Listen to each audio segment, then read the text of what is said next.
Howdy, boys and girls. The Rev here. I want to talk a little bit about control today and what to do about it. I just got word today that another friend was found in a room by herself, dead. And that sounds like suicide to me, because usually people, barricade themselves up and they go through a ritualistic parting of themselves and, beat themselves up until they find a way, to part this world. And next thing you know, screw you, world, I'm out of here. Y'all, you did me wrong.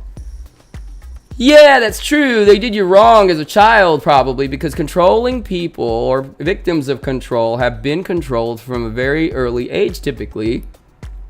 They're born into parents that either traumatize them through things like molestation or physical, mental abuse.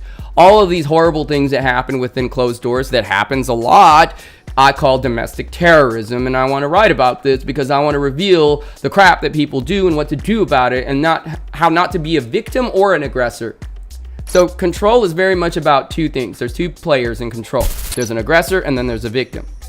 Both are guilty. I want to set that out straight. Both are guilty, because there's plenty of information out there to learn how to not be a victim. If you choose to be a victim, it's because it benefits you somehow, some way. So all parties are participating. Now, when parents are keeping secrets early on in the child's life, either from the child, from each other, or the child from the parent, we learn to practice the ways of control rather than the ways of humility and faith. So we're constantly managing people from finding something out. Like I can't tell you how many secrets were kept from me as a child. My uncle passing wasn't told to me. My grandma, I never got the real details, because there's things that people are ashamed of that they'll even keep from their children. It's ridiculous. I mean, tell them at least when they're adults, but it's best to communicate and allow children to experience the bad things of life and understand what to do about it, because it's going to happen to them at some point.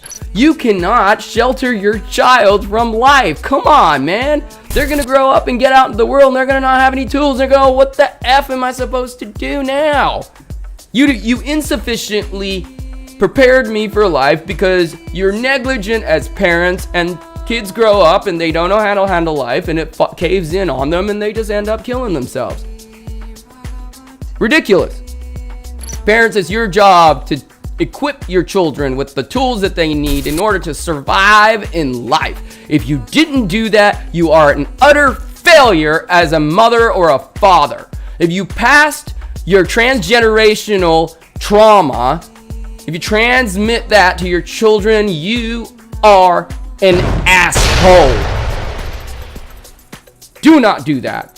Learn the correct ways of life. Learn the correct ways of humility. I don't care what way you do it. Learn it. Now, there are two people in this equation, the aggressor and the victim.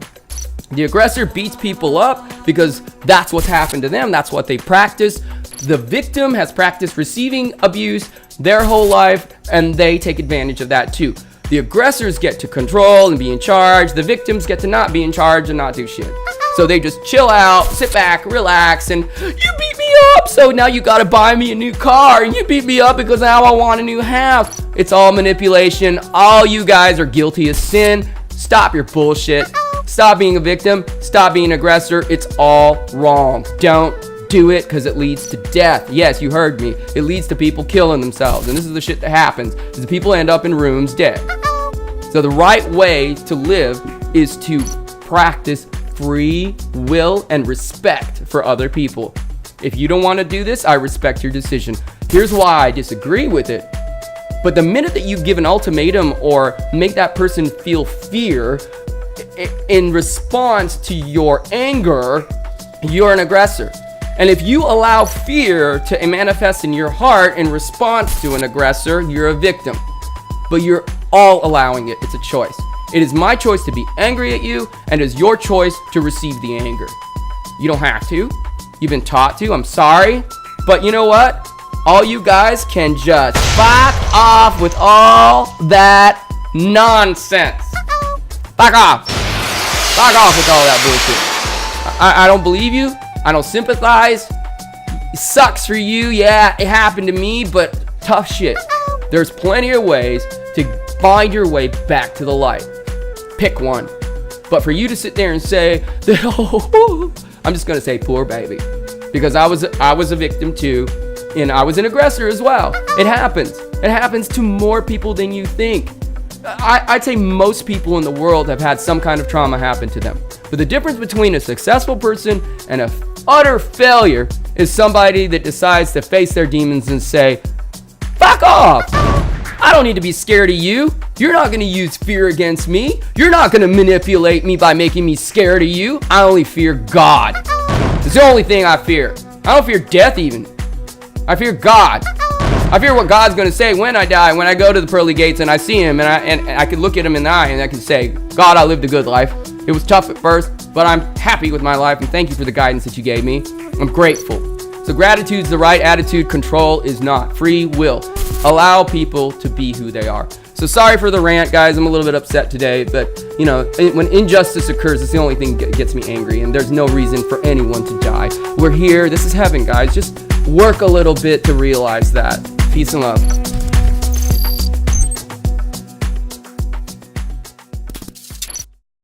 Fuck off. Fuck off. Good shit, man.